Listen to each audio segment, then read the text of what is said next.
অভ্যুত্থানের পর ঢাকা দিল্লির প্রথম বৈঠক। ভারতে বসে হাসিনার বক্তব্য নেতিবাচক প্রচারণায় নাখোশ বাংলাদেশ। অন্তর্বর্তী সরকারের সঙ্গে কাজ করার আগ্রহ দিল্লির। ইউরোপীয় দেশের ভিসা সেন্টার দিল্লি থেকে ঢাকায় আনার আহ্বান প্রধান উপদেষ্টার। প্রোপাগান্ডা ঠেকাতে চাইলেন সহযোগিতা, পাশে থাকার প্রতিশ্রুতি ইইউর।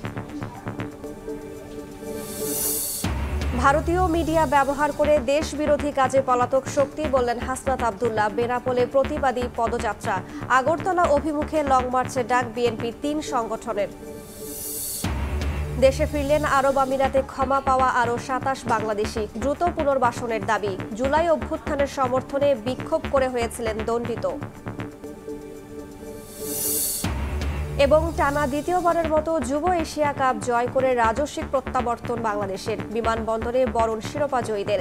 ট্রফি পুরো জাতিকে উৎসর্গ অধিনায়ক তামিমের। দেশের জন্য খেলতেছি, এটা খুবই প্রাউড ফিল করতেছি, আর জয়টা দেশের জন্য। আর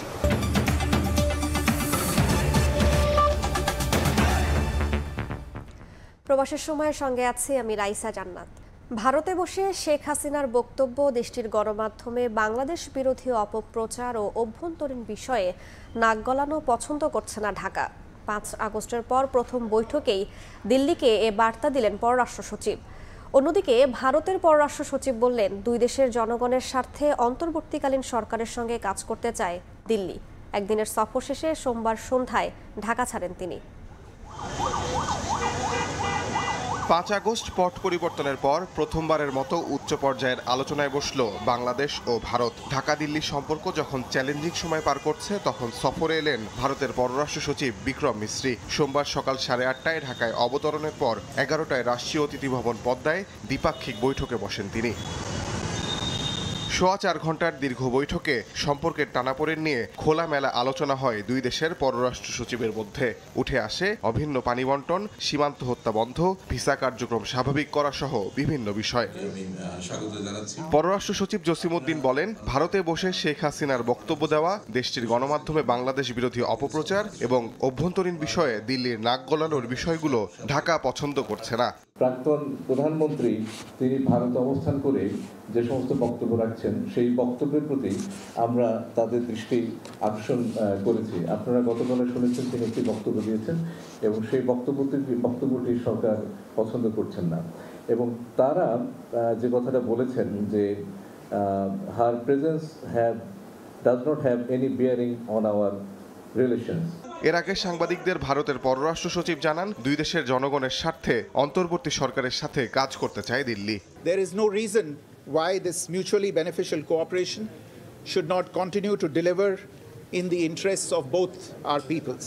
In the development projects that have been executed on the ground in Bangladesh and that continue to be developed, we expect overall a constructive approach on all these issues by the Bangladesh authorities, and we look forward to moving the relationship forward in a positive, forward-looking and constructive direction. বিকালে পররাষ্ট্র উপদেষ্টার সঙ্গে সাক্ষাৎ করেন ভারতের পররাষ্ট্র সচিব। আর সন্ধ্যায় প্রধান উপদেষ্টা ডক্টর মোহাম্মদ ইউনূসের সঙ্গে দেখা করার পর নিজ দেশের উদ্দেশ্যে রওনা করেন ভারতের পররাষ্ট্র সচিব। তাজওয়ার মাহমুদ, সময় সংবাদ, ঢাকা। বাংলাদেশ ইস্যুতে কলকাতার গণমাধ্যমে অতিরঞ্জিত খবর প্রচার করা হচ্ছে জানিয়ে ক্ষোভ প্রকাশ করেছেন পশ্চিমবঙ্গের মুখ্যমন্ত্রী মমতা বন্দ্যোপাধ্যায়।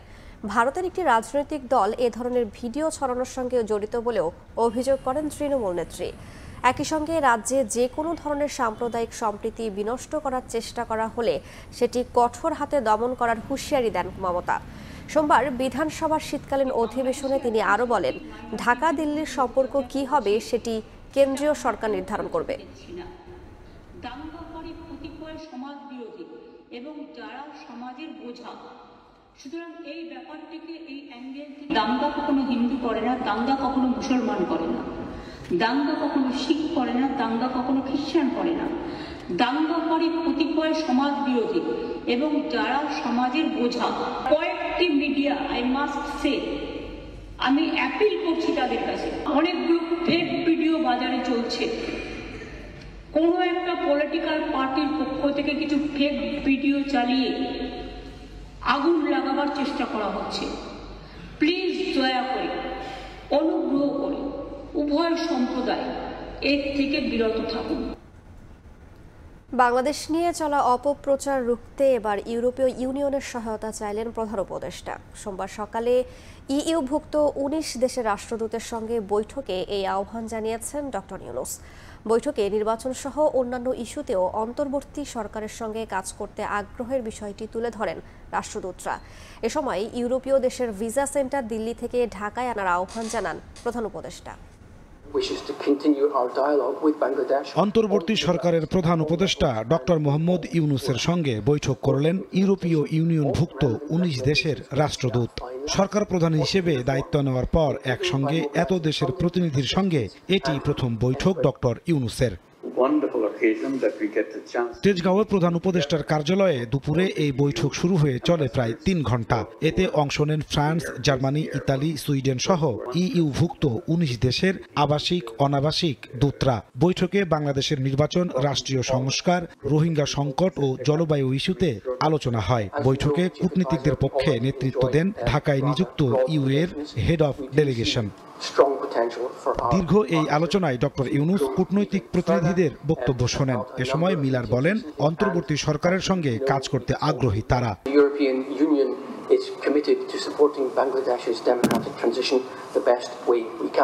বাংলাদেশে সংখ্যালঘু সম্প্রদায়ের ওপর নির্যাতনের বিষয়ে যেসব অপপ্রচার চালানো হচ্ছে সেসব রুখতে ইউরোপীয় ইউনিয়নের সহায়তা প্রত্যাশা করেন প্রধান উপদেষ্টা। Seek your support how to deal with this misinformation. If you have any suggestions and anything that we can do to cope with it, because it's hurting us a lot. ক্ষমতায় থাকার সুযোগে পাচার করা টাকায় এখন বিদেশ থেকে বাংলাদেশ অস্থিতিশীল করার ষড়যন্ত্র করছে আওয়ামী লীগ। সরকারের তরফে সেই বার্তাও জানানো হয় দূতদের। Bringing the whole economy in a situation where it's almost collapsing. Banking system hardly function. পরে প্রধান উপদেষ্টার বাসভবনের সামনে এক ব্রিফিংয়ে উপদেষ্টা সৈয়দা রিজওয়ানা হাসান গণমাধ্যমকে বলেন, দিল্লি থেকে ভিসা সেন্টার সরানোর বিষয়ে আহ্বান জানানো হয়েছে ইউরোপীয় কূটনীতিকদের। অনেক ইউরোপিয়ান দেশে যেতে গেলে ভিসার জন্য আবেদন করতে হয় দিল্লি থেকে। এটা অনেক সময় ঝামেলা হয়ে যায়। তাদের কাছে আমাদের একটা সুস্পষ্ট অনুরোধ ছিল যে তারা যেন এই ভিসা সেন্টারগুলো দিল্লি থেকে সরিয়ে অন্যত্র স্থাপন করেন। জাতীয় ঐক্যমত সহ দেশের রাজনীতির বিষয়েও বৈঠকে আলোচনা হয়েছে বলে জানান নীতি নির্ধারকরা। নাজমুস সালেহী, সময় সংবাদ, ঢাকা। ভারতীয় গণমাধ্যম ব্যবহার করে পলাতক শক্তি দেশবিরোধী কাজে লিপ্ত হয়েছে বলে মন্তব্য করেছেন বৈষম্য বিরোধী ছাত্র আন্দোলনের আহ্বায়ক হাসনাত আব্দুল্লাহ। সোমবার রাতে এক ব্রিফিংয়ে তিনি বলেন, শেখ হাসিনাকে দেশে ফিরিয়ে বিচারের কাঠগড়ায় দাঁড় করাতে হবে। বৈষম্য বিরোধী আন্দোলনে থাকা সহযোগীদের গাড়ি বহরে হামলার প্রতিবাদে রাতে বাংলা মোটরে সংবাদ সম্মেলন করা হয়। এতে বক্তব্য রাখেন প্ল্যাটফর্মটির নেতারা। তাদের দাবি, হাসনাত, সার্জিস সহ অন্যান্য সমন্বয়কদের ওপর হামলা গোয়েন্দাদের ব্যর্থতা। তবে এসব হামলায় তারা ভীত নন বলে জানান হাসনাত। তিনি বলেন, গণমাধ্যম ব্যবহার করে বাংলাদেশ বিরোধী অপপ্রচার বন্ধে ব্যবস্থা নিতে হবে ভারত সরকারকে। হাসিনা এবং হাসিনা গং এই পুরো শক্তি ভারতের রাষ্ট্র কাঠামোর সুবিধা নিয়ে, ফাইন্যান্স নিয়ে, তাদের মিডিয়াকে ব্যবহার করে বাংলাদেশের বিপক্ষে তাদের অবস্থান চালিয়ে যাচ্ছে। আপনাদেরকে মিডিয়াকে বলতে হবে, পলাতক ফেসিবাদী শেখ হাসিনা। যতক্ষণ পর্যন্ত না এই পলাতক ফেসিবাদী, আপনারা বলেন যে মিডিয়াতে যে হাসিনা বিদায় নিয়েছে, হাসিনা কি বিদায় নিয়েছে? হাসিনা পালাতে বাধ্য হয়েছে। কোনো প্রতিবাদী জনগোষ্ঠীকে কেউ কখনো হারাতে পারে না বলে মন্তব্য করেছেন বৈষম্য বিরোধী ছাত্র আন্দোলনের মুখ্য সংগঠক আব্দুল হান্নান মাসুদ। সোমবার সন্ধ্যায় নোয়াখালী বিজ্ঞান ও প্রযুক্তি বিশ্ববিদ্যালয়ে বৈষম্য বিরোধী আন্দোলনে শহীদ ও আহতদের স্মরণে সভা ও সাংস্কৃতিক অনুষ্ঠানে মন্তব্য করেন তিনি।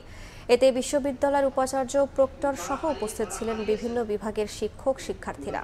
এ সময় আব্দুল হান্নান মাসুদ আরও বলেন, যে তরুণরা 52, 71 ও 90-এর ধারাবাহিকতায় 24-এ ইতিহাস তৈরি করেছেন, সেই তরুণরাই আগামীর বাংলাদেশ নির্মাণ করবেন।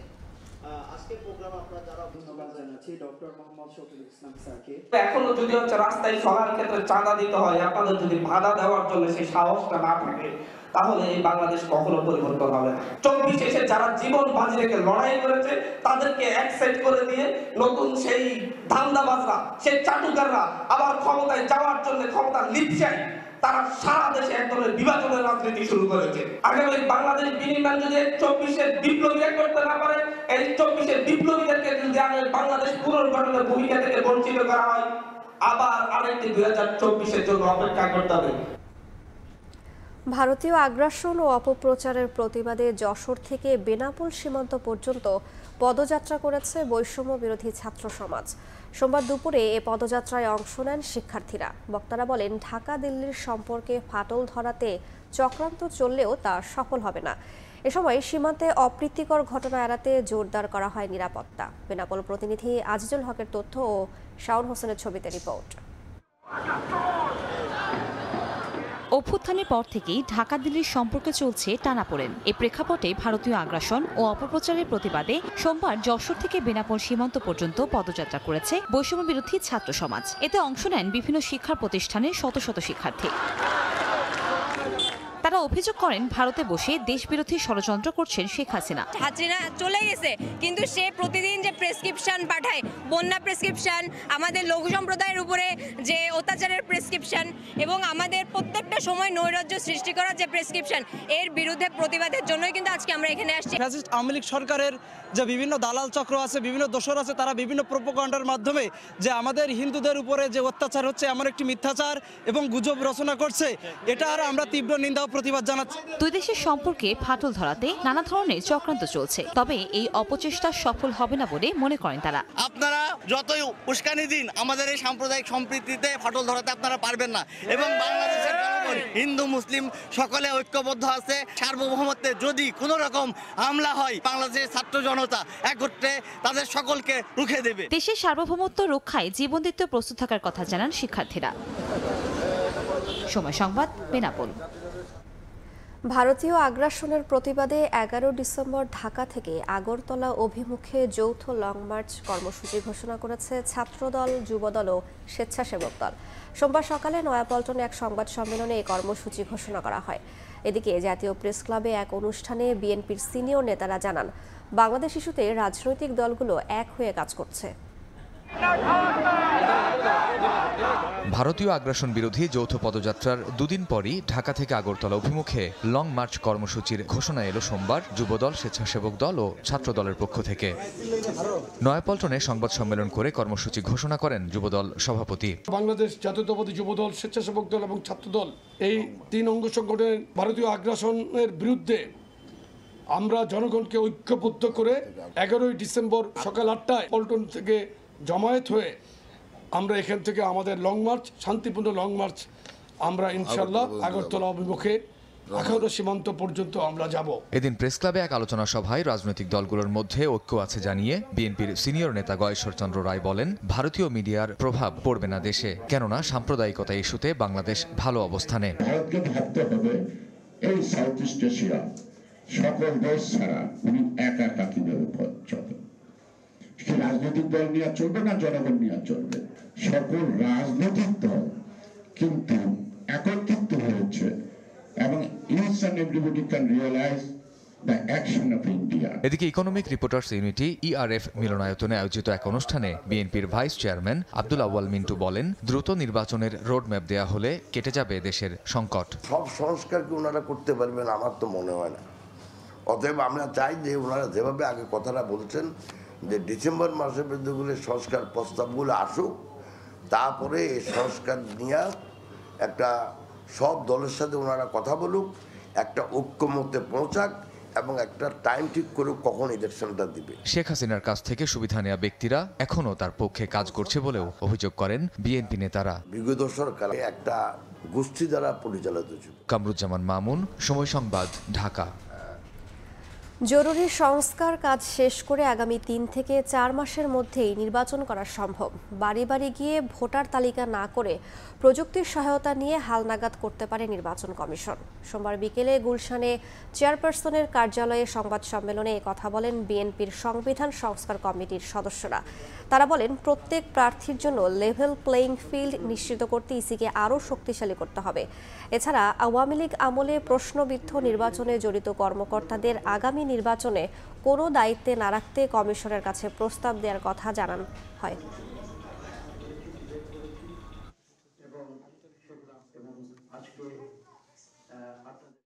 নির্বাচনী কাজের মধ্যে যেগুলো সময় নেয় সেটা হচ্ছে নির্বাচনী অফিস, নির্বাচনী কর্মকর্তা এবং নির্বাচনের সময় পোলিং এদের নিয়োগ ইত্যাদির জন্য যে সময় লাগে। এখন সরকারের সংস্কারের আরো বিভিন্ন সাইড আছে, প্রশাসনিক সংস্কার আছে, জুডিশিয়াল সংস্কার আছে, পুলিশ সংস্কার আছে, এগুলো সব সমন্বিত করে এটি নির্বাচন উপহার দিতে আমাদের মনে হয় না এটা খুব বেশি দিয়ে 3 থেকে 4 মাসের বেশি সময় লাগার কথা। বেগম রোকেয়ার অবাক করা কল্পনা শক্তি ও চিন্তাকে কাজে লাগানোর আহ্বান জানিয়েছেন প্রধান উপদেষ্টা ডক্টর মোহাম্মদ ইউনূস। সোমবার সকালে রাজধানীর ওসমানী স্মৃতি মিলনায়তনে বেগম রোকেয়া পদক প্রদান অনুষ্ঠানে তিনি এই আহ্বান জানান। আয়োজনে সমাজের বিভিন্ন অঙ্গনে অবদান রাখায় বেশ কয়েকজন নারীকে রোকেয়া পদকে ভূষিত করা হয়। পরে এক মনোজ্ঞ সাংস্কৃতিক অনুষ্ঠান উপভোগ করেন প্রধান উপদেষ্টা। এ সময় নারীদের গঠনমূলক কাজের উৎসাহ দিতে সুলতানার স্বপ্ন নামে একটি সম্মাননা চালুর প্রস্তাব দেন ডক্টর মোহাম্মদ ইউনূস।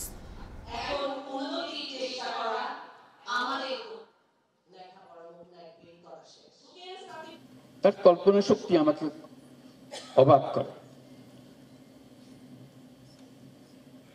এবং এই কল্পনা শক্তি আমাদের সবার আছে, কিন্তু আমরা বেগম রোকেয়ার মতো করে তাকে ব্যবহার করতে পারছি না। কল্পনার শক্তি মানুষের সমস্ত শক্তির ঊর্ধ্বে, সর্বোচ্চ। এটাতে কোনো পয়সা খরচ নেই, এটাতে কোনো আয়োজন নেই, শুধু মনটাকে ছেড়ে দাও। এবং বেগম রোকেয়া সেটা করেছে। দুর্নীতি দমন কমিশন ও বিচার বিভাগকে শেখ হাসিনা দাসে পরিণত করেছিলেন বলে মন্তব্য করেছেন আইন উপদেষ্টা আসিফ নজরুল। রাজনৈতিক লোককে দোষারোপ করে নিজের অন্যায় ঢাকার চেষ্টা থেকে কর্মকর্তাদের বিরত থাকার আহ্বান জানিয়েছেন তিনি। আর টিআইবির নির্বাহী পরিচালক বলেছেন, দুদককে ঢেলে সাজাতে প্রতিষ্ঠানটিতেই সাঁড়াশি অভিযানের বিকল্প নেই। আর দুদক সচিব বলেছেন, জুলাই অভ্যুত্থানের চেতনায় কাজ করবে সংস্থাটি। একের পর এক রাষ্ট্রীয় ও প্রাতিষ্ঠানিক দুর্নীতির থলের বিড়াল সামনে এলে যখন সাধারণ মানুষের চোখ চড়ক গাছে ওঠার দশা, রাষ্ট্র সংস্কারে অনিয়ম দুর্নীতি বিরোধী আলোচনা যখন তুঙ্গে, তখন ঘটা করে পালন করা হলো আন্তর্জাতিক দুর্নীতি প্রতিরোধ দিবস। সকালে দুদক সচিবের নেতৃত্বে পতাকা উত্তোলন ও বেলুন উড়িয়ে দিনব্যাপী নানা কর্মসূচির উদ্বোধন করেন। দিবসটির আলোচনা সভায় ট্রান্সপারেন্সি ইন্টারন্যাশনাল বাংলাদেশ টিআইবির নির্বাহী পরিচালক বললেন, দুদক নিজেই দুর্নীতিগ্রস্ত। এ অবস্থার পরিবর্তনে সাঁড়াশি অভিযানের বিকল্প নেই বলে মত তার। একদিক থেকে তারা দুর্নীতির সহায়ক ভূমিকা পালন করেছে, সুরক্ষা দিয়েছে দুর্নীতির, অন্যদিক থেকে তারা নিজেরা দুর্নীতিতে নিমজ্জিত থেকেছে। এই প্রতিষ্ঠানকে ঢেলে সাজানো সাঁড়াশি অভিযান ছাড়া কোনো উপায় নেই। প্রধান অতিথির বক্তব্যে আইন উপদেষ্টা বলেন, দ্রুত সময়ের মধ্যে দুদক কমিশন গঠন করবে সরকার। দুদক তার দাসে পরিণত হয়েছিল, এখন তো সেই পরিবেশ নাই। এখন সেগুলি তদন্ত করেন, প্রমাণ করেন যে আপনারা আসলে ভালো পরিবেশ পেলে ভালো কাজ করতে পারেন। এদিকে আলাদা অনুষ্ঠানে দুদক সচিব খোরশেদা ইয়াসমিন বলেন, জুলাই চেতনাকে ধারণ করে দুর্নীতির বিরুদ্ধে লড়াই করতে দুদক প্রতিশ্রুতিবদ্ধ। সানবীর রূপল, সময় সংবাদ, ঢাকা। জুলাই অভ্যুত্থানের সমর্থনে সংযুক্ত আরব আমিরাতে ক্ষমা পাওয়া 27 প্রবাসী বাংলাদেশি দেশে ফিরলেন। সোমবার রাত 8টার পর ঢাকার হযরত শাহজালাল আন্তর্জাতিক বিমানবন্দরে পৌঁছান তারা। দেশে ফেরানোর উদ্যোগ নেয় অন্তর্বর্তী সরকারের প্রতি কৃতজ্ঞতা জানান এসব প্রবাসী শ্রমিক। নতুন কর্মসংস্থানের ব্যবস্থা করার দাবি তাদের।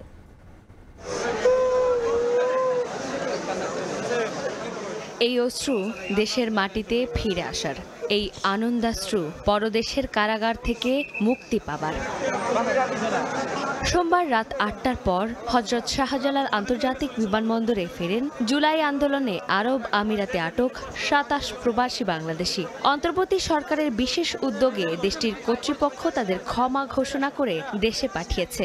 আমাদের কোনো দোষ ছিল না, ফেসবুকে একদম মোবাইলে কোনো কিছু পাই নাই, এরপর আমাদেরকে 5 মাস ধরে জেলখানায় লাগছে। অনেক কষ্ট হয়েছে, একটা খবুজ দিয়ে খাইছে পুরোদিন। পাসপোর্ট, মানিব্যাগ, মোবাইল কিছু দেয় না। আমরা অনেক ক্ষতিগ্রস্ত, মানে ওখানে করছে, অনেক নির্যাতন হয়েছে। শাহজালাল পুলিশ স্টেশন থেকে যে 5 মিনিটের জন্য যাওয়ার জন্য তা আমি সেখানে গিয়ে যেটা অনুভব করলাম যে আমাকে আটকে দেওয়া হয়েছে। জুলাই অভ্যুত্থানের সমর্থনে প্রবাসের মাটিতে আন্দোলন করে সাজা ভোগ করা 186 জন প্রবাসী ফেরত এসেছেন। সরকারের প্রতি কৃতজ্ঞতা জানান তারা। আমাদের ছাত্রদের মারছে, এই জন্য আমরা ওইখানে সবাই মিলে জড়িত হয়েছে, এই জন্য আমাদের জঙ্গিমান হয়েছে, আমাদের জঙ্গি না, এই জন্য আমাদেরকে গ্রেপ্তার করানো হয়েছে সবাইকে। আমরা সরকারের কাছে আহ্বান জানাবো যে কূটনৈতিক সম্পর্কের মাধ্যমে এই গ্রেপ্তারটা যে কোনো মূল্যে বন্ধ করতে হবে। দেশে ফিরতে পারলেও তাদের বিরুদ্ধে এখনো জিসিসিভুক্ত 6 দেশে ভ্রমণ ও কাজের বিষয়ে নিষেধাজ্ঞা জারি আছে। দ্রুত এই সমস্যা নিরসনের দাবি ভুক্তভোগীদের। গালফের মধ্যে এনি কোনো কান্ট্রিতে আমরা ঢুকতে পারবো না, জিসিসি ব্লক করছে এটা। আমরা সরকারের কাছে আগুল আবেদন জানাই, আমরা যেহেতু আমিরাতের মধ্যে এই জিনিসটা করছি, আমাদের যাতে নেক্সটে অন্যান্য দেশের মধ্যে যাওয়ার সুযোগ সুবিধা দেওয়া দেয়। যারা আমাদেরকে ফাঁসিয়েছে তাদের বিচার হতে হবে। জুলাই আন্দোলনে ছাত্র হত্যার প্রতিবাদে সংযুক্ত আরব আমিরাতে মিছিল ও বিক্ষোভে অংশ নিয়েছিলেন প্রবাসী কর্মীরা। এরই সূত্র ধরে বাংলাদেশি আন্দোলনকারীদের আটক করেছিল দেশটির সরকার। চন্দ্রিমা চৌধুরী, সময় সংবাদ, ঢাকা। মালিকপক্ষের প্রস্তাব আমলে না নিয়েই তৈরি পোশাক শ্রমিকদের বেতন বাড়ানোর সিদ্ধান্ত জানালো শ্রম মন্ত্রণালয়। 9% হারে বাড়ানো বেতন জানুয়ারি থেকেই পাওয়া যাবে বলে জানিয়েছেন শ্রম ও কর্মসংস্থান উপদেষ্টা। চলমান অসন্তোষ দূর করতেই এই সিদ্ধান্ত নেওয়া হয়েছে। দেশি বিদেশি ষড়যন্ত্রের বিষয়ে শ্রমিকদের সজাগ থাকার আহ্বান জানিয়েছেন তিনি। সরকার পতনের পর গেল আগস্টে হঠাৎ অস্থির হয়ে ওঠে রপ্তানিমুখী তৈরি পোশাক শিল্প। এরপর বেতন বৃদ্ধির সক্ষমতা যাচাই, টিফিন ভাতা বাড়ানো সহ 18 দফা উদ্যোগ নেওয়া হলেও সুফল মেলেনি খুব একটা। মালিক পক্ষের এমন দাবির মধ্যেই সোমবার বিকেলে সচিবালয়ে শ্রমিক নেতা ও মালিক পক্ষের সঙ্গে বৈঠক শেষে পোশাক শ্রমিকদের বেতন বৃদ্ধির হার 5 থেকে বাড়িয়ে 9% করার কথা জানান শ্রম উপদেষ্টা, যা কার্যকর হবে চলতি মাস থেকেই। বলা হচ্ছে বিদ্যমান শতকরা 5% বেতন বৃদ্ধির সাথে আরও শতকরা 4% যুক্ত করে সর্বমোট 9% বাৎসরিক ইনক্রিমেন্ট বৃদ্ধির সুপারিশ করা হলো। দেশের পোশাক শিল্প চতুর্মুখী ষড়যন্ত্রের শিকার উল্লেখ করে কারো ফাঁদে পা না দেওয়ার পরামর্শ শ্রম উপদেষ্টার। এটা শুধু অভ্যন্তরীণ বিষয়ে থাকছে না, এটা উস্কানি দিয়ে বাইরে নিয়ে যাওয়ার চেষ্টা করা হচ্ছে। মালিকপক্ষ 8% বেতন বৃদ্ধিতে রাজি ছিল বলে জানিয়েছে শ্রম মন্ত্রণালয়। তবুও এমন সিদ্ধান্তে এ খাতের অসন্তোষ নিরসনে কার্যকর ভূমিকা রাখবে বলে প্রত্যাশা শিল্প মালিক ও শ্রমিক নেতাদের। সকলের প্রতি আহ্বান যে এরপরে আর আমরা আশা করব যে কোনো অসন্তোষ বা কোনো ভুল বোঝাবুঝি থাকবে না। শ্রমিক সংগঠনগুলোর পক্ষ থেকে আমি শ্রমিকদেরকে আহ্বান জানাচ্ছি, আপনারা যার যার মতো আছে যেভাবে কাজ করতেছে সেভাবে আপনারা উৎপাদন চালিয়ে যান। এর আগে গেল বছরের ডিসেম্বরে ন্যূনতম মজুরি বাড়ানোর সময় পোশাক শ্রমিকদের বেতন বছরে 5% বৃদ্ধির সিদ্ধান্ত নিয়েছিল শ্রমিক, মালিক ও সরকার। মালিক এবং শ্রমিক আমি আশা করি। দিন মোহাম্মদ সাব্বির, সময় সংবাদ, ঢাকা। লিটার প্রতি 8 টাকা বাড়িয়ে বোতলজাত সয়াবিন 175 টাকা এবং খোলা তেল 157 টাকা নির্ধারণ করেছে সরকার। ভোজ্য তেল ব্যবসায়ীদের সঙ্গে বৈঠক শেষে বাণিজ্য উপদেষ্টা জানান, আন্তর্জাতিক বাজারে দাম বৃদ্ধি ও সরবরাহ সংকটের কারণেই দাম বাড়ানোর সিদ্ধান্ত নেওয়া হয়েছে। নতুন দামে বিক্রি ও সরবরাহ স্বাভাবিক রাখতে মনিটরিং জোরদার করা হবে বলেও জানান বাণিজ্য উপদেষ্টা। ঢাকার বাজারে হঠাৎ করেই প্রায় উধাও বোতলজাত সয়াবিন তেল। কোথাও কোথাও পাওয়া গেলেও রাখা হচ্ছে অতিরিক্ত দাম। এমন পরিস্থিতিতে সোমবার সচিবালয়ে ভোজ্য তেল ব্যবসায়ীদের সঙ্গে জরুরি বৈঠক করে বাণিজ্য মন্ত্রণালয়। বৈঠক শেষে সাংবাদিকদের ব্রিফিংকালে এডিবল অয়েল অ্যাসোসিয়েশনের সভাপতি মোস্তফা হায়দার ভোজ্য তেলের নতুন দাম ঘোষণা করেন। বোতলজাত সয়াবিন তেল প্রতি লিটার 167 টাকা থেকে 8 টাকা বাড়িয়ে 175 টাকা এবং খোলা সয়াবিন তেল প্রতি লিটার 8 টাকা বাড়িয়ে 149 টাকা থেকে 157 টাকায় নির্ধারণের কথা জানান তিনি। বটল প্রাইস হচ্ছে 175 টাকা আর খোলাটা হচ্ছে 157 টাকা। আন্তর্জাতিক বাজারে যদি দামটা কমে তাহলে কমবে এবং বাড়লে বাড়বে। এই ফর্মুলার মাধ্যমে এটাকে একটা স্বচ্ছ প্রক্রিয়ার মধ্যে আনার জন্য আমরা অনুরোধ করেছি। আন্তর্জাতিক বাজারে দাম বৃদ্ধি এবং সরবরাহ সংকটের কারণে দাম বাড়ানোর কথা জানিয়ে বাণিজ্য উপদেষ্টা বলেন, নতুন দামে তেল বেচাকেনা এবং সরবরাহ স্বাভাবিক রাখতে নজরদারি জোরদার করা হবে। আন্তর্জাতিক বাজারে দুঃখজনকভাবে 20%-এর বেশি মূল্য বৃদ্ধি ঘটেছে। তো এই কারণে স্থানীয় মজুতদারি বেড়েছে। নেগোসিয়েশনের পরে আমরা একটা মূল্য স্থির করেছি। আজকে থেকে যেহেতু মূল্যটা কার্যকরী হবে, অনুমানের উপরে ভিত্তি করে যে একটা মজুদ তৈরি হয়, আমরা আশা করি যে আমরা সমস্ত কিছু বাস্তব ভিত্তিকভাবে নির্ণয় করার ফলে এই অনুমান নির্ভর মজুদদারিটা আজকের থেকে ইনশাল্লাহ বন্ধ হবে। বর্তমানে আলু সহ সবজির বাজার অস্বাভাবিক স্বীকার করে 1 মাসের মধ্যেই দাম নিয়ন্ত্রণে আসবে বলে জানান বাণিজ্য উপদেষ্টা। আলুতে একটা চূড়ান্ত অস্বস্তি বিরাজ করছে, এখানে এটা অস্বীকার করার কোনো জায়গা নেই। প্রসূন আশিস, সময় সংবাদ, ঢাকা। পণ্যের দাম কমাতে খেজুর, চিনি, পেঁয়াজ, ডিম, আলু, ভোজ্য তেল ও চালের শুল্ক ছাড় দেওয়ার কথা জানিয়েছেন এনবিআর চেয়ারম্যান। তবে কর ছাড়ে রাজস্ব আদায় কমলেও বাজারে সুফল পাচ্ছে না ভোক্তারা। বাজার পরিস্থিতির উন্নতি হলে কর হার আগের অবস্থায় ফিরিয়ে নেওয়া হবে বলে জানিয়েছেন তিনি। নিত্যপণ্যের লাগামহীন দামে দিশেহারা ভোক্তাকে স্বস্তি দিতে দায়িত্ব নেয়ার পর চাল, খেজুর, তেল, চিনি, পেঁয়াজ, আলু ও ডিম আমদানিতে শুল্ক ছাড় দিয়েছে অন্তর্বর্তী সরকার। সবশেষ গত 19 নভেম্বর ভোজ্য তেলের আমদানি পর্যায়ের ভ্যাট 10% থেকে 5% নামানো হয়, অথচ দাম কমার বদলে উল্টো বাড়ানো হয়েছে। জনকল্যাণে নেয়া সরকারের এমন পদক্ষেপের ফলে কমেছে রাজস্ব আদায়। চলতি অর্থ বছরের অক্টোবর পর্যন্ত 51,904 কোটি টাকা রাজস্ব আয়ের লক্ষ্যমাত্রার বিপরীতে আদায় হয়েছে 39,350 কোটি টাকা। সোমবার রাজস্ব ভবনে জাতীয় ভ্যাট দিবস ও ভ্যাট সপ্তাহ নিয়ে সংবাদ সম্মেলনে এনবিআর চেয়ারম্যান বলেন, শুল্ক ছাড় দিয়ে বাজারে যতটা স্বস্তি আশা করা হয়েছে তা মেলেনি। ভোক্তাদের বাজারে চলা অনিয়মের প্রতিবাদ করার পরামর্শ দেন তিনি। ডিম, আলু, পেঁয়াজ, খেজুর এর উপরে আমরা ব্যাপকভাবে কর ছাড় দিয়েছি এবং এর ফলে আমাদের আদায়ের পরিমাণ বেশ নেগেটিভ। যদিও আমরা জনস্বার্থে এই কাজগুলো করেছি অল্প সময়ের জন্য, আমরা আশা করি যে পরিস্থিতির উন্নতি হবে এবং উন্নতি হলে আবার আমরা আমাদের রেগুলার যে ভ্যাট রেজিম সেখানে ফেরত আসব। উন্নয়ন সহযোগীদের পরামর্শে নিত্যপণ্য ছাড়া অন্যান্য পণ্যে দেয়া কর ছাড় সুবিধা তুলে নিতে কাজ শুরু করেছে এনবিআর। নিত্য প্রয়োজনীয় দ্রব্য ছাড়া অন্যান্য যে সকল প্রোডাক্ট আছে যেগুলোতে আমরা ইমিডিয়েটলি অ্যাকশন নিতে পারি, যেগুলো আমরা ইমিডিয়েটলি তুলে দিতে পারি, সেগুলো নিয়ে আমাদের কাজ শুরু হয়েছে। কয়েকটা এসআরও আমরা বাতিল করেছি, আরও কিছু এসআরও বাতিল করার প্রক্রিয়ায় আছে। মাঠ পর্যায়ের কোনো কর্মকর্তার বিরুদ্ধে অনিয়মের প্রমাণ পাওয়া গেলে কঠোর ব্যবস্থা নেয়ার হুঁশিয়ারিও দেন আব্দুর রহমান খান। ক্ষেত্রে শুভ খান, সময় সংবাদ, ঢাকা। জুলাই বিপ্লবে পুলিশের বিতর্কিত ভূমিকার জন্য ক্ষমা চাইলেন ডিএমপি কমিশনার। নাগরিকদের নতুনভাবে সেবা দেওয়ার প্রত্যয় জানিয়েছেন তিনি। এদিকে ভুয়া মামলাকারীদের বিরুদ্ধে ব্যবস্থা নেওয়া হবে বলে জানিয়েছেন স্বরাষ্ট্র উপদেষ্টা। কোনো বিশেষ রাজনৈতিক দলকে সুবিধা দেওয়া যাবে না বলেও জানিয়েছেন তিনি। সোমবার সকালে রাজধানীর মিন্টো রোডে ডিএমপি মিডিয়া সেন্টারে মিট দ্য প্রেসে বললেন, নতুনভাবে নাগরিকদের সেবা দিতে কাজ শুরু করেছে পুলিশ। পেশাদারিত্বের বাইরে গিয়ে যে কাজ করেন সেই কাজের জন্য আমি অত্যন্ত দুঃখিত এবং ঢাকাবাসীর কাছে তথা দেশবাসীর কাছে আমি ক্ষমা প্রার্থী। ওই সময়ের যে সমস্ত পুলিশ কর্মকর্তাবৃন্দ অপেশাদারিত্বের সাথে কাজ করেছে, অনেকের বিরুদ্ধে দেশের প্রচলিত আইনে ব্যবস্থাও নেওয়া হয়েছে।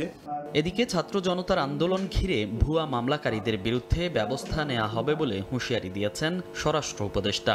সকালে খুলনা জেলা শিল্পকলা একাডেমি অডিটোরিয়ামে সশস্ত্র বাহিনী বিভাগ, খুলনা বিভাগের পুলিশের সব ইউনিটের সঙ্গে মতবিনিময় সভায় তিনি বলেন, কোনো বিশেষ রাজনৈতিক দলকে সুবিধা দেবে না বাহিনী। আমার বাহিনীর অনেক সদস্যরা তারা হলো কে ভবিষ্যতে আসবে তারই তেল দেওয়া শুরু করে দিচ্ছে। আমাদেরও তেল দেওয়া দরকার নাই, কারো তেল দেওয়া দরকার নাই। এই তেলটা বাজারে থাকলে জিনিসপত্রের দাম কমবে। আপনারা এই তেলবাজিটা একটু আপনাদের বন্ধ করতে হবে। সিভিল ড্রেসে কাউকে অ্যারেস্ট করা চলবে না। যারা ভুয়া মামলা করবে তাদের এগেইনস্টে অ্যাকশন নেওয়ার জন্য ভুয়া মামলাকারীদের আমরা কোনো অবস্থায় ছাড় দিব না। তবে দোষী কাউকে ছাড় দেওয়া হবে না বলেও জানান উপদেষ্টা। সজাগ থাকবেন।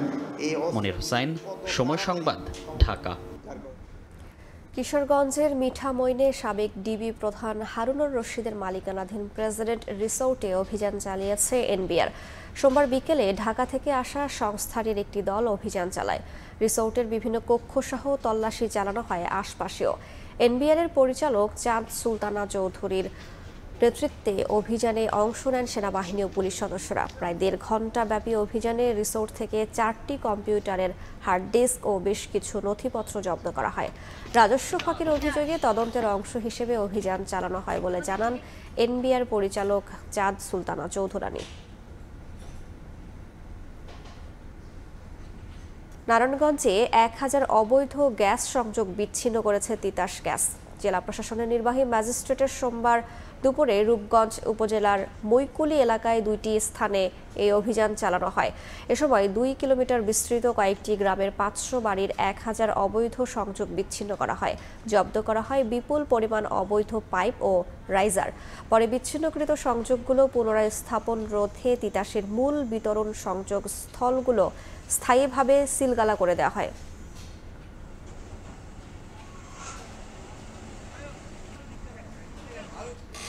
বরিশালে অর্ধশত নদী থাকলেও দখলের কবলে পড়ে হারাচ্ছে গতিপথ। নদী খাল বাঁচাও আন্দোলন কমিটি বলছে বিভাগের 50টি নদী 50,000 দস্যুর কবজায়, অথচ প্রশাসন নির্বিকার। তবে লোকবল সংকট সহ নানা সীমাবদ্ধতার অজুহাত সংশ্লিষ্টদের। বিস্তারিত অপূর্ব অপুর রিপোর্টে।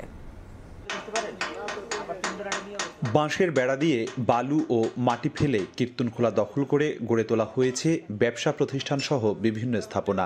বরিশাল সদরের দক্ষিণ চরাইচা ধান গবেষণা রোড, বেলতলা ও পলাশপুর এলাকায় নদীর 2 পাড়ই দখল হয়ে গেছে। বাংলাদেশ পরিবেশ আন্দোলন বরিশালের তথ্য বলছে গত 40 বছরে কীর্তনখোলা নদীর 2 পাড় দখল করেছে 5192 জন। ক্ষমতা পরিবর্তন হলে ব্যক্তিগুলো কিন্তু ক্ষমতার সাথে পরিবর্তিত হয়, যার জন্য এই যে দখল সত্ত্বটা কখনো কিন্তু আপনি লোক পায় না। বিভাগের আরেক জেলা ঝালকাঠি সদরের সুগন্ধা, বিষখালী, গাবখান, বাসন্ডা আর ধানসিঁড়ি নদীর মোহনার পাশে জেগে ওঠা বিশাল চরে শুরু হয়েছিল ইকো পার্ক তৈরির কাজ, কিন্তু জমির মালিকানা নিয়ে প্রভাবশালীদের সঙ্গে সরকারের মামলা চলায় ভেস্তে যাওয়ার পথে প্রকল্পটি। আমাদের লিয়াকত আলী তালুকদার এবং তার ছেলে আদালতকে ব্যবহার করে এবং অবৈধ দলিল এবং কাগজপত্র তৈরি করে হস্তগত করার পায়তারা করতেছে। জেলায় প্রায় 135 কিলোমিটার নদীপথের 2 তীরে গড়ে উঠেছে 10 থেকে 12,000 অবৈধ স্থাপনা। ভোলার তেঁতুলিয়ার শাখা নদী জাঙ্গালিয়া, এটি দখল করে মাছের খামার করেছে প্রভাবশালীরা। নদীখাল বাঁচাও আন্দোলন কমিটি বলছে বরিশাল জেলায় অর্ধশত নদীতে কম হলেও 50,000 দখলদার রয়েছে। অপূর্ব অপু, সময় সংবাদ, বরিশাল। প্রকৃতির অপার সৌন্দর্যের লীলাভূমি সেন্ট মার্টিনের সাগর পাড়ে যত্রতত্র পড়ে রয়েছে ময়লা আবর্জনা। বিশেষ করে দেখা মিলছে পরিত্যক্ত প্লাস্টিকের, যা ক্ষতি করছে দ্বীপের পরিবেশ। এমন অবস্থায় দ্বীপের পরিবেশ দূষণকারী বর্জ্য সংগ্রহ ও রিসাইক্লিং করার উদ্যোগ নেওয়া হয়েছে। একই সঙ্গে দ্বীপের পরিবেশ রক্ষায় বর্জ্যমুক্ত করতে এগিয়ে এসেছেন বাসিন্দারাও। মোহাম্মদ ফরাজের ক্যামেরায় বিস্তারিত জানাচ্ছেন সুজাউদ্দিন রুবেল। প্রবালদ্বীপ সেন্ট মার্টিন অপরূপ সৌন্দর্যের এই দ্বীপকে বলা হয় নারিকেল জেনজিরা। নীল আকাশ আর সমুদ্রের নীল জল যেন চুপি চুপি ডাক দেয় ভ্রমণ পিপাসুদের। সমুদ্রের নীল নির্মলতা সবচেয়ে বড় আকর্ষণ সেন্ট মার্টিনের। কিন্তু এই দ্বীপের চারপাশে পড়ে রয়েছে যত্রতত্র ময়লা আবর্জনা। বিশেষ করে সাগর পাড়ের বালিয়াড়িতে পড়ে রয়েছে পরিত্যক্ত প্লাস্টিক, যার মধ্যে রয়েছে পানির বোতল, চিপসের প্যাকেট, পলিথিন সহ নানা বর্জ্য। তবে দ্বীপের পরিবেশ সুরক্ষায় এবার একসঙ্গে কাজ করবে দেশের শীর্ষস্থানীয় শিল্প গ্রুপ, প্রাণ আরএফএল ও জাতিসংঘের উন্নয়ন কর্মসূচি। আর পরিষ্কার পরিচ্ছন্ন রাখতে এগিয়ে এসেছে দ্বীপের বাসিন্দারাও। বিভিন্ন ধরনের খাবার খেয়ে ময়লা আবর্জনাগুলো নির্দিষ্ট আপনার ডাস্টবিনে না ফেলে যেখানে সেখানে ফেলে দেয়, যার কারণে দ্বীপের সৌন্দর্য নষ্ট হচ্ছে। আমরা যারা পর্যটক আছি সবার দায়িত্ব এখানে যে ময়লা আবর্জনা দেখা যায় সেগুলা পরিষ্কার পরিচ্ছন্নতা করা। সোমবার সকালে সেন্ট মার্টিনের পরিবেশ দূষণ রোধে দ্বীপবাসী ও পর্যটকদের সচেতন করতে র্যালি করা হয়। একই সঙ্গে করা হয় সৈকতের বালিয়াড়িতে পড়ে থাকা আবর্জনা পরিষ্কার কর্মসূচি। এতে অংশ নেন নানা শ্রেণী পেশার কয়েকশো মানুষ। মানুষের কর্মসংস্থানের সুযোগ সৃষ্টি সহ বিভিন্ন রকমের সোশ্যাল ইস্যুজ নিয়ে আমরা এখানে কাজ করতে চাই। দ্বীপের মানুষকে সাথে নিয়ে এটার নাম দিয়েছি যে আমার সেন্ট মার্টিন। তো দ্বীপে আমাদের বিভিন্ন দ্বীপবাসী আমাদের কাজের সাথে যুক্ত আছে এবং আমরা বর্জ্য সংগ্রহ করে থাকছি বিচের থেকে এবং আশেপাশের যে নেইবারহুড আছে সেখান থেকে। আর পরিবেশ অধিদপ্তরের কর্মকর্তা জানালেন কাবার সম্মিলিত উদ্যোগের মাধ্যমেই কেবল সেন্ট মার্টিনকে বাঁচিয়ে রাখা সম্ভব। অনেকেই কিন্তু আপনার কাগজের প্যাকেটে চা, কাগজের কাপে চা দিচ্ছেন। তো এই যে বিষয়গুলো, এগুলো কিন্তু একটা পরিবর্তন হচ্ছে গ্র্যাজুয়ালি। তো আমরা মনে করি যে এই পরিবর্তনটা ভবিষ্যতে আরও জোরদার করতে হবে। একই দিন দুটি প্রতিষ্ঠান যৌথভাবে সেন্ট মার্টিন পরিবেশ সংরক্ষণ ও টেকসই অর্থনীতি শীর্ষক আলোচনা সভা করে। সেখানে জনপ্রতিনিধি সহ দ্বীপের অনেক বাসিন্দা অংশগ্রহণ করে। সুজাউদ্দিন রুবেল, সময় সংবাদ, সেন্ট মার্টিন, কক্সবাজার। বিশ্বের প্রথম দেশ হিসেবে সম্প্রতি অস্ট্রেলিয়ায় অনূর্ধ্ব 16 বছরের শিশুদের সামাজিক যোগাযোগ মাধ্যম ব্যবহারে নিষেধাজ্ঞা জারি করা হয়। শিশুদের মানসিক স্বাস্থ্য ও সুন্দর ভবিষ্যতের জন্য এমন কঠিন লক্ষ্য নির্ধারণ করেছে দেশটি। তবে আইনটির কার্যকারিতা ও সাফল্য নিয়ে সন্দিহান বিশেষজ্ঞরা। বিস্তারিত এস.এম. আমিনুল রুবেলের রিপোর্টে। অস্ট্রেলিয়ায় 18 বছরের কম বয়সীদের শিশু হিসেবে গণ্য করা হয় এবং তাদের জন্য রয়েছে আলাদা আইন। সম্প্রতি অস্ট্রেলিয়া সরকার বিশ্বে প্রথম দেশ হিসেবে 16 বছরের কম বয়সীদের জন্য সব ধরনের জনপ্রিয় সামাজিক যোগাযোগ মাধ্যম ব্যবহারে নিষেধাজ্ঞা আইন জারি করে সকল গণমাধ্যমে শিরোনাম হয়েছে। সরকারের এমন সিদ্ধান্ত কিশোর কিশোরীরা একদমই ভালোভাবে না নিলেও মিশ্র প্রতিক্রিয়া দেখা গেছে অভিভাবকদের মধ্যে। তবে আন্তর্জাতিক বিশেষজ্ঞরা প্রায় সর্বসম্মতভাবে নতুন আইনের সাফল্য নিয়ে সন্দেহ প্রকাশ করেছেন। পৃথিবীর সব প্রধান গণমাধ্যমে শিশুদের অনলাইনে নিরাপদ রাখার নীতির অভিপ্রায়কে ব্যাপকভাবে প্রশংসা করা হলেও এই আইন কিভাবে প্রয়োগ করা হবে আর বিভিন্ন সামাজিক যোগাযোগ মাধ্যমে বয়সসীমাই বা কিভাবে কার্যকর করা হবে তা নিয়ে গুরুতর প্রশ্ন আসছে। উল্লেখ্য, এই নতুন আইন লঙ্ঘন করলে অনূর্ধ্ব 16 বছরের কাউকে শাস্তির আওতায় আনা হবে না, এমনকি পরিবারের পূর্ণবয়স্করাও এর জন্য দায়ী থাকবে না। মূলত এই শিথিলতার জন্যই এই আইন প্রয়োগে অস্ট্রেলিয়া কতটুকু সাফল্য অর্জন করতে পারবে তা এখন প্রশ্নবিদ্ধ। তবে প্রোফাইল খুলে তার মাধ্যমে কোনো অপরাধে জড়িয়ে পড়লে তার জন্য শাস্তির বিধান রয়েছে সোশ্যাল মিডিয়ার অ্যাক্সেস আইনে। এস.এম. আমিনুল রুবেল, সময় সংবাদ, অস্ট্রেলিয়া। যুক্তরাজ্যে উদযাপিত হয়েছে আন্তর্জাতিক ডিসেবিলিটি দিবস। সোমবার পূর্ব লন্ডনে টাওয়ারে এক জমকালো আয়োজনের মাধ্যমে দিনটি পালন করা হয়। এই অনুষ্ঠানে শিক্ষার্থী ছাড়াও ডিসেবিলিটি নেটওয়ার্কের অন্তর্ভুক্ত 11টি সংগঠন ও সরকারি বেশ কয়েকটি সংস্থা অংশ নেয়। শিক্ষা, সংস্কৃতি ও কর্মক্ষেত্রে অনবদ্য অবদানের স্বীকৃতি হিসেবে 20 জনকে সম্মাননা প্রদান করা হয়। অনুষ্ঠানের শেষ পর্যায়ে ম্যাজিক শো, প্যারা কার্নিভাল ছাড়াও সাংস্কৃতিক পরিবেশনায় অংশ নেন শিক্ষার্থীরা। বিশ্বজুড়ে 3 ডিসেম্বর জাতিসংঘ ঘোষিত আন্তর্জাতিক ডিসেবিলিটি ডে উদযাপনের অংশ হিসেবে প্রতি বছরই পালিত হয় দিবসটি।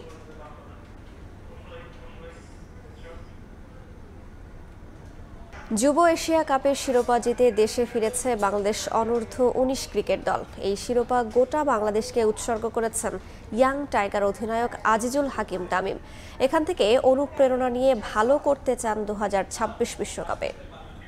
সবাই আমরা এনজয় করছি, সবাই অনেক ভালো লাগতেছে। আসলে দেখেন, এশিয়া কাপটা ধরে রাখাই আসলে মূল বিষয়, যে আমরা আগেরবার ডিফেন্ডিং চ্যাম্পিয়ন ছিলাম এবং এবারও রাখছি, এটাই খুব ভালো লাগছে। ওদের ব্যাটসম্যান আমরা যে অ্যানালাইসিস, আমাদের যে অ্যানালাইসিস কোচরা আছে এবং সব কোচ ওভারঅল সব তাদেরকে আমরা রিড করছি প্রথমত এবং ম্যাচের আগের দিন থেকে। আমি শুধু জাস্ট বলছি যে ওদের সাথে কি জিততে হলে একটাই বিষয়, যে কে সামনে কে দেখার দরকার নেই, তুই খেলতে থাক, তোরা প্ল্যানে আগে থাক। আর একটা সময় আর কি এক্সাইটেড হইতেছিল যে আসলে এগ্রেশন আছে, সেই সময় বলতেছিলাম যে জাস্ট ঠান্ডা থাক, আল্লাহ ভরসা। দেশের জন্য খেলতেছি, এটা খুবই প্রাউড ফিল করতেছি। আর জয়টা দেশের জন্য আর এশিয়া কাপ জিতছে, একটা কনফিডেন্ট ওভারঅল। আর আপনার যদি দেখেন পাকিস্তান বা ইন্ডিয়ার মতো টিমরা যদি হারান, আরও একটু কনফিডেন্স থাকে। আর ইনশাল্লাহ এই কনফিডেন্স ধরে রাখার চেষ্টা করবো। সামনে আমাদের এশিয়া কাপ বললাম যে এশিয়া কাপ যেগুলো আছে সিরিজ এবং ওয়ার্ল্ড কাপ আছে, সেগুলো আমরা ভালো করার চেষ্টা করবো। যুব এশিয়া কাপ জয়ের মোমেন্টাম কাজে লাগিয়ে ক্রিকেটারদের স্কিল ডেভেলপমেন্টেও কাজ হবে আলাদা করে। সেজন্য 2026 বিশ্বকাপের আগ পর্যন্ত ক্যাম্পের পাশাপাশি দ্বিপাক্ষিক সিরিজ খেলবে বাংলাদেশ। আসছে বছর শ্রীলঙ্কার বিপক্ষে হোম অ্যাওয়ে আর সাউথ আফ্রিকা, জিম্বাবুয়ে এবং ইংল্যান্ডের বিপক্ষে অ্যাওয়ে সিরিজ খেলবে বাংলাদেশ অনূর্ধ্ব 19 দল। পাশাপাশি মেডিকেল বিভাগ অনুমতি দিলে ঢাকা প্রিমিয়ার লিগ এবং বিপিএল এর মতো প্রতিযোগিতামূলক আসরে খেলার জন্য সুযোগ করে দেওয়া হবে এই যুবাদের, জানিয়েছেন বিসিবির গেম ডেভেলপমেন্টের দায়িত্বপ্রাপ্ত পরিচালক Fahim Sinha. Asia cup under 19 পরপর 2বার জেতা, মানে এটাতে প্রুফ করে যে আমাদের আপনার ডেভেলপমেন্ট প্রসেসটা ভালো। তো গত বছরের থেকে, মানে আপনার গত বছর যারা খেলেছিল হয়তো 2-3 জন বাদে সবই নতুন। সো অবশ্যই খুব ভালো লাগছে। বিসিবির অন্যান্য ডিপার্টমেন্ট কি কাজ করছে, কিভাবে করছে তা নিয়ে হাজারো প্রশ্ন থাকলেও এই একটা বিভাগ নিয়ে মোটামুটি সন্তুষ্ট সবাই, কারণ গেম ডেভেলপমেন্টের উন্নতিটা যে চোখে পড়ার মতো। অন্তত বয়স ভিত্তিকে বাংলাদেশের যুবাদের সাম্প্রতিক পারফরমেন্স এইটুকু তৃপ্তি দিতেই পারে। একটা বিশ্বকাপ, দুটো এশিয়া কাপ কথা বলবে তাদের পক্ষেই। কিন্তু সমস্যা হচ্ছে পরের ধাপটা নিয়ে। এবারের এশিয়া কাপ চলাকালীনও এই আলোচনায় সরগরম ছিল ক্রিকেট পাড়া। যুব ক্রিকেটে বাংলাদেশ বরাবর ভালো হলেও কেন যেন পরবর্তী ধাপে এসে পথ হারিয়ে ফেলেন এই ক্রিকেটাররা। কখনো ইনজুরি, আবার কখনো পারফরমেন্সের চাপে খুঁজে পাওয়া যায় না বয়স ভিত্তিকের সেই তারকাদের। তাই তো অনেকেই আক্ষেপ করে বলেন, বাংলাদেশের ক্রিকেটাররা বড় না হলেই যেন ভালো। বিষয়টা নাড়া দিয়েছে বিসিবিকে, সেটা স্বীকার করে নিয়েছেন ফাহিম সিনহাও। ন্যাশনাল টিমের পাইপলাইনে তো আপনার সব ম্যাক্সিমাম 19 প্লেয়ার, সো মানে ওইভাবে ডেভেলপড হয়ে একটা আপনার যে এক্সাম্পলটা দিলেন ইন্ডিয়ার স্ট্রাকচার আর আমাদের স্ট্রাকচারের মধ্যে তো একটা পার্থক্য আছে। বাট আমাদের কাছে যে প্রবলেমটা মনে হয়েছে ওইটা আমরা ইন্টারনালি সলভ করে ওইটা একটা বেটার আউটপুট দেওয়ার চেষ্টা করছি। এশিয়া কাপ জয়ীদের জন্য ইতোমধ্যে সাজানো হয়ে গেছে ভবিষ্যৎ পরিকল্পনা। আগামী এক বছর কোথায় কিরকম চ্যালেঞ্জের সামনে তাদের ছুড়ে দেওয়া হবে তা ঠিক করে ফেলেছেন নীতি নির্ধারকরা। ঘরে বাইরে বেশ ব্যস্ত সময় পার করতে হবে তামিম ইমনদের। এই মাসের শেষে শ্রীলঙ্কা আসার কথা, বাট শ্রীলঙ্কা ওইটা একটু হেল্ড আপ হয়েছে আপাতত। বাট হোম এন্ড অ্যাওয়ে একটা সিরিজ হবে তাদের সাথে আমাদের। জুলাই মাসে আছে আপনার সাউথ আফ্রিকা, জিম্বাবুয়ে, ওখানে 10টা ওয়ানডে খেলবে। তারপরে আবার সেপ্টেম্বরে আছে ইংল্যান্ড। সো কন্টিনিউয়াসলি আপনার এরা ক্যাম্পেই থাকবে, আপনার কোচদের মনিটরিংয়েই থাকবে, ফিটনেসটাও আমরা মনিটর করতে পারবো। শুধু নিজেদের বয়সের চ্যালেঞ্জ নয়, যুবাদের জন্য আরো বড় কিছু পরীক্ষার আয়োজন করতে ইচ্ছুক ক্রিকেট বোর্ড। ক্রিকেটীয় স্কিলের পাশাপাশি মানসিক টাফনেস বাড়াতে বড়দের বিপক্ষে তাদের প্রতিদ্বন্দ্বিতা করাতে চায় তারা। ট্রেনার, ফিজিও, মেডিকেল টিমের ক্লিয়ারেন্সের উপর ডিপেন্ড করে। যদি আপনার একটা ছেলে আপনার অনেকে মানে আমরা অতীতে দেখেছি অনেকে আপনার 19-20 বছরে আপনার ন্যাশনাল টিমেও ডেবিউ করেছে। তো প্রিমিয়ার লিগ খেলা যদি ওরকম পোটেনশিয়াল থাকে, ওরকম ক্যালিবার থাকে, ডাক পেলে ওই সুযোগটা আমরা চাবো নেক। বাংলাদেশের যুব ক্রিকেটে যা কিছু অর্জন তার সিংহভাগ প্রশংসা ক্রিকেটাররা পেলেও বিসিবির চোখে এর বড় দাবিদার নাভিদ নেওয়াজের কোচিং স্টাফ, যাদের নিয়ে শতভাগ সন্তুষ্ট গেম ডেভেলপমেন্ট বিভাগ। So I am very satisfied with the coaching staff. Neon Muhaimin, সময় Sangbad, Dhaka. Bangladesh West Indies one day সিরিজের খবর। সিরিজ বাঁচানোর মিশনে দ্বিতীয় ওয়ানডেতে মাঠে নামছে টাইগাররা। সেন্ট কিটস অ্যান্ড নেভিসের ওয়ার্নার পার্কে ম্যাচ শুরু সন্ধ্যা 7:30টায়। প্রথম ওয়ানডেতে 5 উইকেটের হারে সিরিজে 1-0 পিছিয়ে টাইগাররা। স্কোরবোর্ডে 294 রান তোলার পরেও উইকেটের বিবেচনায় তা অপ্রতুল ছিল। তাই তো এ ম্যাচেও আভাস মিলছে হাই স্কোরের। 2014 সালের পর ক্যারিবিয়ানদের বিপক্ষে ওয়ানডেতে সিরিজ হারেনি বাংলাদেশ। মিরাজের দলের সামনে চ্যালেঞ্জ তাই সেই ধারা বজায় রাখার। এ ম্যাচে একাদশে ফিরতে পারেন শরীফুল ইসলাম। টানা খেলা থাকায় ম্যাচ ডের আগের দিন ঐচ্ছিক অনুশীলন করেছে সিমন্স শিষ্যরা। আবারও ভারতের সঙ্গে একই গ্রুপে বাংলাদেশ। এশিয়ান কাপ কোয়ালিফায়ার্সের তৃতীয় ও শেষ রাউন্ডে গ্রুপ সিতে অবস্থান দলের। অন্য দুই প্রতিপক্ষ হংকং ও সিঙ্গাপুর। আগামী বছর মার্চে এশিয়ান কাপের বাছাই পর্বে ইন্ডিয়ার বিপক্ষে ম্যাচ দিয়ে যাত্রা শুরু করবে লাল সবুজ। অপেক্ষাকৃত কঠিন গ্রুপ হলেও ভালো কিছুর প্রত্যাশা কোচের। 3 হোম ম্যাচেই জয়ের ব্যাপারে আশাবাদী এই স্প্যানিশ। আগামী ফেব্রুয়ারি থেকে ক্যাম্প ও 3 থেকে 4টি প্রস্তুতি ম্যাচ খেলার পরিকল্পনা কোচের। এএফসি এশিয়ান কাপ কোয়ালিফায়ার্সের তৃতীয় ও শেষ রাউন্ড। এই রাউন্ড বেশ গুরুত্বপূর্ণ দলগুলোর জন্য। 24 দল খেলবে 6টি গ্রুপে ভাগ হয়ে, আর গ্রুপ চ্যাম্পিয়নরা জায়গা করে নেবে 2027 এএফসি এশিয়ান কাপের মূল পর্বে। মালয়েশিয়ার কুয়ালালামপুরে অনুষ্ঠিত হয়েছে এশিয়ান কাপ কোয়ালিফায়ার্সের ড্র। গ্রুপ সিতে বাংলাদেশের প্রতিপক্ষ ভারত, হংকং ও সিঙ্গাপুর।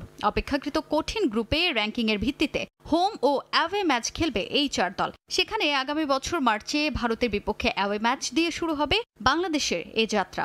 এরপর পর্যায়ক্রমে জুনে সিঙ্গাপুর আর অক্টোবরে হংকংকে আতিথ্য দেবে লাল সবুজ। অক্টোবরে হংকংয়ের বিপক্ষে অ্যাওয়ে, ভারতের বিপক্ষে হোম আর সিঙ্গাপুরের মাঠে খেলবে হাভিয়ের কাবরেরার দল। গ্রুপ সিতে বাংলাদেশের বাকি 3 প্রতিপক্ষই র্যাঙ্কিংয়ে এগিয়ে।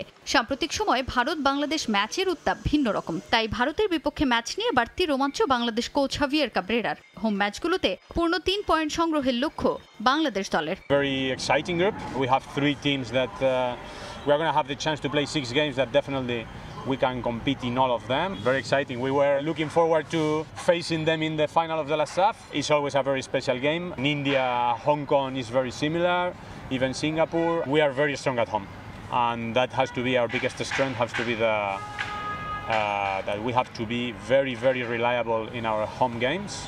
We did a great job in the home games in the World Cup qualifiers round 2. So definitely have to be the first target for Bangladesh is to get many points in the home games.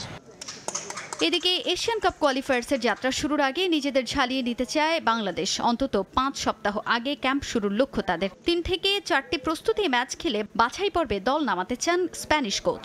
The month of February there is no competition in the country, 5 weeks before that FIFA window, and trying to have as many practice games as possible. I would talk about 3-4 games if possible.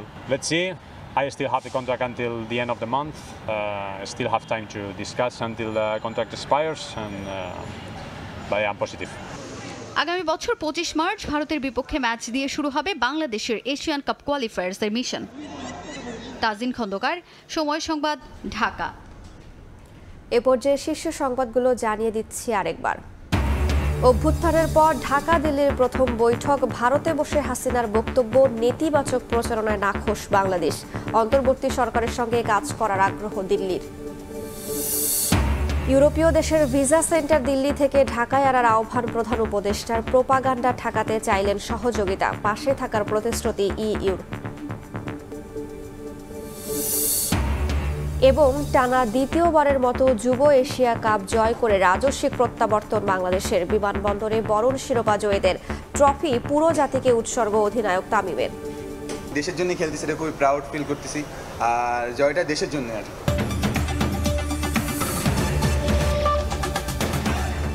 এই ছিল প্রবাসের সময়ের সঙ্গেই থাকুন সময়ের।